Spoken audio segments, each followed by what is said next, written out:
আসসালামু আলাইকুম বিয়াস, আশা করি সবাই ভালো আছেন, সুস্থ আছেন। তো যে দুইটি ডাব্বা দেখতেছেন, এই দুইটি ডাব্বা হলো অ্যাসিড বা হ্যান্ডিন। আমরা বাংলাদেশে হ্যান্ডিন বলে থাকি, আর অনেকে দেশে হ্যান্ডিন বলে পরিচিত পায়। তো এই দুটি ডাব্বা আপনাদের যে কোনো ম্যানোয়ার বা কোনো কিছু যদি জাম হয়ে যায়, 4 ইঞ্চি হোক, 2 ইঞ্চি হোক, 1 ইঞ্চি হোক, টয়লেটের পাইপ হোক, যে কোনো পাইপ যদি জাম হয়ে যায়, এগুলো যদি আপনি সুন্দর করে ডালতে পারেন, তাহলে অবশ্যই আপনার যত যত কঠিন জামই হোক না কেন সব কিছু ছুটে যাবে ইনশাল্লাহ। কিন্তু অবশ্যই সতর্কতা অবলম্বন করতে হবে। আপনার চশমা লাগাতে হবে চোখে, এবং হাতে গ্লাভস থাকতে হবে অবশ্যই বাধ্যতামূলক। তো আমার দেখতেছেন, আমার বুট আছে, আমার গ্লাভস আছে। তা আমি অনেক দূর থেকে এই জিনিসটা ডালতেছি।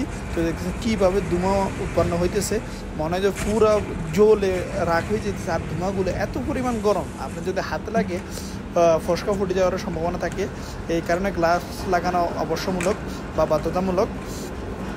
তো দেখতেছেন এখানে আমি ডালতেছি। আবার অনেক সময় যদি আপনার যদি নিচ থেকে কুয়ারেহা বা ব্যান্ড যদি একটু বেশি কাছে থাকে, তাহলে পানির ছিটাগুলো একদম ঠাস করে উপর দিকে উঠতে পারে।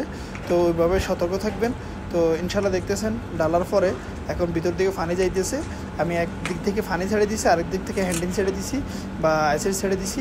এখন এখান থেকে টোটালি পানিগুলো, অ্যাসিডগুলো সুন্দরভাবে যায়। দেখতেছেন 6 ইঞ্চি পাইপ পুরাপুরি দেখতেছেন কীভাবে ক্লিয়ার হয়ে সুন্দরভাবে পানিগুলো যাইতেছে।